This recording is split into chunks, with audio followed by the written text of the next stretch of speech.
Yet monarchies were typically criticized,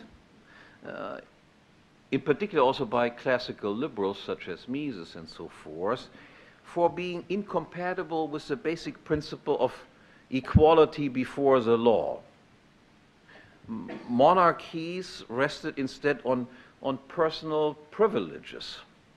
There were higher laws that applied to the king and lower laws that applied to the rest of the people, so to speak. So the critics of monarchy argued the monarchical state had to be replaced by a democratic state, by opening participation and entry into the state government to everyone on equal terms, not just to an hereditary class of nobles and so forth. It was thought and it was claimed that the principle of equality of all before the law had been satisfied. Now, however, the democratic equality before the law is something entirely different and completely incompatible with the idea of one universal law applying to every person in exactly the same way and everywhere and at all times. In fact, the objectionable schism between a higher law applying to kings and a lower law applying to regular folks exists under democratic conditions just as before. It exists in the form of the difference between a higher public law that applies to public officials and a lower private law that applies to regular folks.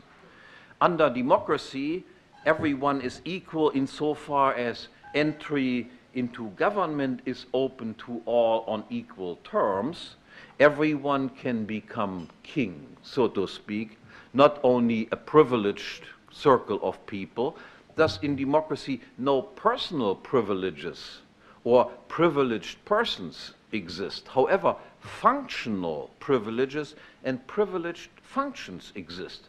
Public officials, as long as they act in an official capacity, are governed and protected by public law and occupy thereby a privileged position vis-à-vis persons acting under the mere authority of private law. To give you examples, public officials, for instance, are permitted to finance or subsidize their own activities through taxes. If, as a private person, I simply take your money out of your wallet, this is considered to be a criminal offense and I will be punished. If, as a public official, I come to you and do exactly the same thing, this falls under public law, is considered to be a legal activity.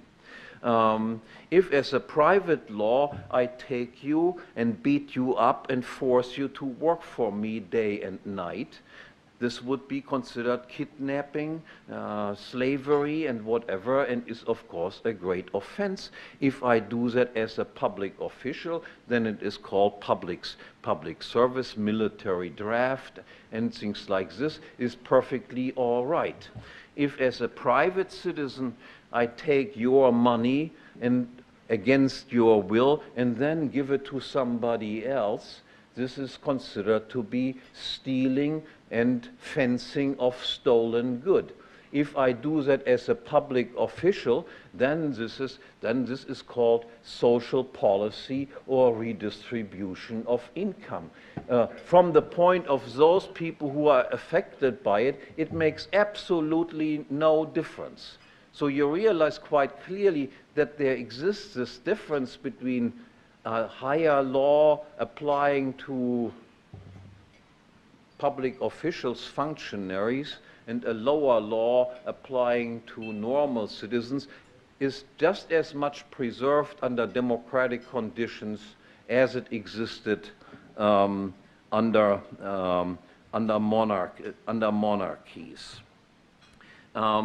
You can say, so to speak, privilege and legal discrimination and the distinction between rulers and subjects will not disappear under democracy. To the contrary, rather than being restricted to princes and nobles, under democracy, privileges will be available to all.